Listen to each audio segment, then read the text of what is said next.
So staying in our lane is one of the things I talk about, because when you start to create a really creative culture and you give people autonomy and all these type of things, they start to bounce around quite a bit, and it can get a little hectic at times.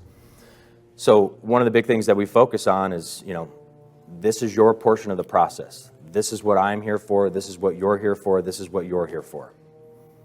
As the director of operations, I'm not here to run the accounting department. I'm not here to take over my production supervisor's job. I'm not here to harass my foreman and do his job for him. I stay in my lane, and I make sure that they stay in their lanes. You're here for a position. This is what you're here to do. Continuously improve on this position, and let's all work together and all do our part of the function in order for us to be this big, happy wheel that we have going.